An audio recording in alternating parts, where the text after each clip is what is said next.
Welcome to our channel. Today we how to invest with Coldwell Banker, complete guide step by step clearly.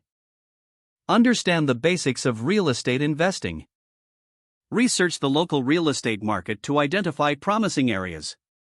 Analyze different types of properties, such as residential, commercial, and vacation rentals. Consider your investment goals, like cash flow, appreciation, or tax benefits. Choose a budget that aligns with your financial situation and investment strategy. Connect with a Coldwell Banker agent who specializes in investment properties. Discuss your investment criteria and priorities with your agent.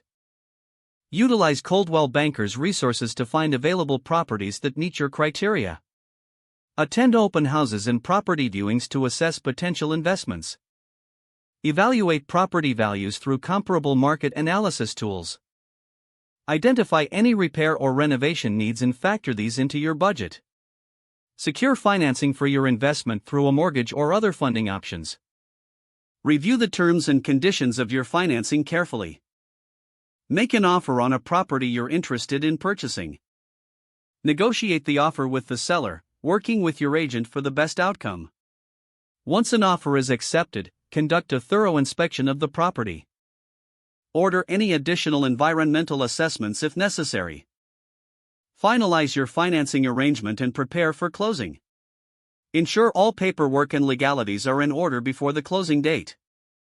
At closing, sign all necessary documents to complete the purchase. Consider property management options if you won't be managing the property yourself. Stay informed about market trends and property values after your investment. Develop a long-term strategy for your investment portfolio with the help of your Coldwell Banker agent. Regularly review and adjust your investment goals as needed. Celebrate your investment success and plan your next move in real estate. If the page does not load, refresh the browser or try again in a private or incognito window. Make sure you are using the correct email address, then retype it carefully to avoid small typos.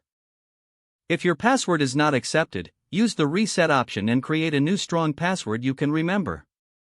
Don't forget to like this video and subscribe to our channel for more step-by-step tech guides.